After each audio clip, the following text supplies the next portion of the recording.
ಅಲ್ಲಿ ಅಲ್ಲಿ different kind ಇರುತ್ತೆ ಸರ್. ಇವಾಗ ನಿಮಗೆ ಲೆದರ್ ಇದು ಅಂತಂದರೆ ಪರ್ಸ್ಗಳು, ಬ್ಯಾಗ್ಗಳು, ಲೇಡೀಸ್ ಬ್ಯಾಗು ಈ ಥರದ್ದೆಲ್ಲ ಬಂದರೆ ನಿಮಗೆ ಮೇಕೆ, ಆಡು, ಕುರಿ ಚರ್ಮಗಳನ್ನು ಜಾಸ್ತಿ ಬಳಸ್ತಾರೆ. ಯಾಕೆಂದರೆ ಸಾಫ್ಟ್ ಲೆದರ್ ಬೇಕಂದರೆ.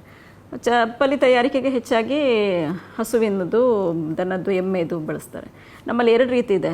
ನಾನು ವಿಸಿಟ್ ಮಾಡಿದ್ದೀನಿ ನಮ್ಮ ಯಮಕನಮರಡಿನಲ್ಲಿ ಮತ್ತು ಧಾರವಾಡ ಲಕ್ಕಮ್ಮನಹಳ್ಳಿನಲ್ಲಿ. ಅಲ್ಲೆಲ್ಲ ಏನಂತಂದರೆ ನಮ್ಮ ನೈಸರ್ಗಿಕವಾದ ಗಲ್ಲೆಬಾನಿಗಳಿದೆ. ಗಲ್ಲೆಬಾನಿಗಳು ಅಂದರೆ ಸುಣ್ಣದ ತೊಟ್ಟಿಗಳು.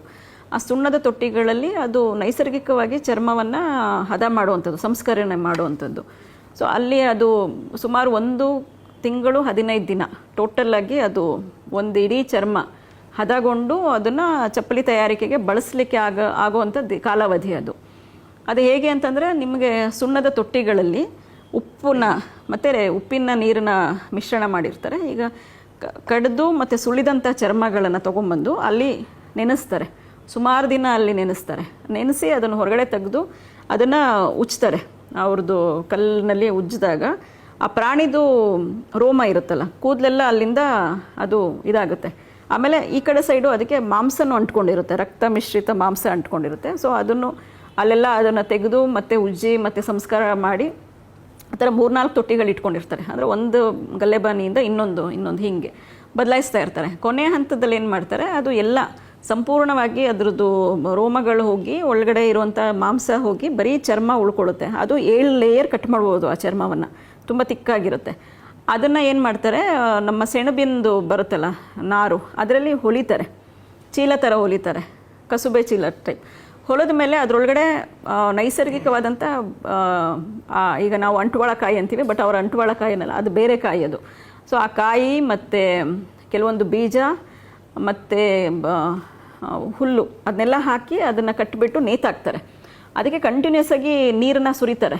ಸೊ ಆ ನೀರು ಸುರಿದಾಗ ಏನಾಗುತ್ತೆ, ನಿಮಗೆ ಆ ಕೂದಲಿಂದ ಹೊರಗಡೆ ಬಂದಿರುತ್ತಲ್ಲ, ಆ ರೋಮ ಅದು ರಂಧ್ರ ಇರುತ್ತಲ್ಲ, ಅಲ್ಲಿಂದ ನೀರು ಸೋರುತ್ತೆ, ಜಿನುಗುತ್ತೆ ಹೊರಗಡೆ. ಸೊ ಅದು ಜಿನಿಗೆ ಅದು ಆ ಥರ ಎಷ್ಟೋ ದಿನಗಳು ಹಂಗೆ ಅದನ್ನು ನೀರು ಹಾಕಿ ಅದನ್ನು ಸಂಸ್ಕಾರ ಮಾಡಬೇಕಾಗತ್ತೆ. ಸೊ ಆ ಸಂಸ್ಕರಿಸಿದ ಮೇಲೆ ಅದೇನಾಗುತ್ತೆ, ಆ ಚರ್ಮ ನಿಮಗೆ ಅದು ಅವರು ಹಿಂಗೆ ಬಡಿದು ನೋಡ್ತಾರೆ, ಹದ ಆಗಿದೆಯಾ ಇಲ್ವಾ ಅಂತ ಹೇಳಿ. ಆವಾಗ ಅವ್ರಿಗೆ ಆ ಶಬ್ದದಲ್ಲಿ ಗೊತ್ತಾಗುತ್ತೆ. ಅಂದರೆ ಅವರು ಅದರಲ್ಲಿ ನುರಿತರಾಗಿ ಹೋಗಿರ್ತಾರೆ.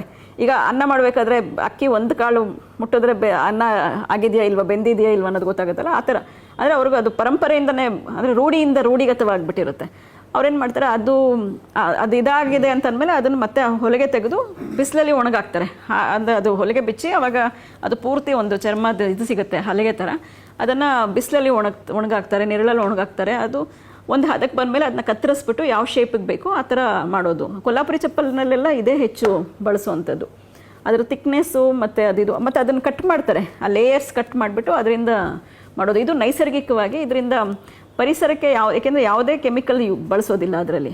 ಬಟ್ ಆದ್ರೂ ಆ ಸ್ಮೆಲ್ಲು ಅದು ಸುತ್ತಮುತ್ತಲಿನವ್ರಿಗೆ ಹಾನಿಯಾಗುತ್ತೆ ಅಂತ ಹೇಳಿ ಅದು ಒಂದು ಇದೆ. ಆಮೇಲೆ ಆ ನೀರನ್ನು ಕೂಡ ಕೆಲವು ಸರ್ತಿ ಯೂಸ್ ಮಾಡಲಿಕ್ಕಾಗಲ್ಲ. ಬಟ್ ಇನ್ನೊಂದಿದೆ, ನಾನು ಹೇಳಿದ್ನಲ್ಲ, ಆ ಹಸುಬೆ ಚೀಲ ಥರ ಕಟ್ಟಿಬಿಟ್ಟು ನೀರು ಹಾಕ್ತಾರಲ್ಲ, ಆ ನೀರನ್ನ ಅದು ಪವಿತ್ರ ಅಂತ ಹೇಳಿ ತೊಗೊಂಡೋಗಿ ಹೊಸ ಮನೆ ಗೃಹ ಪ್ರವೇಶ ಆದಾಗ ಅಲ್ಲಿಗೆ ಹಾಕುವಂಥದ್ದು. ಮತ್ತು ಯಾರಿಗಾದರೂ ಚರ್ಮದ ಕಾಯಿಲೆಗಳಿದಾಗ ಅವರು ಅದನ್ನು ಬಳಸ್ಕೊಳ್ಳೋವಂಥದ್ದು ಇದೆಲ್ಲ ಇದೆ. ಅಂದರೆ ಅದು ನಂಬಿಕೆ ಮತ್ತು ಒಂದು ಪ್ರತೀತಿ, ಅದು ಕೂಡ ಪವಿತ್ರ ಅನ್ನೋವಂಥ ಒಂದು ಕಾನ್ಸೆಪ್ಟ್ ಇದೆ.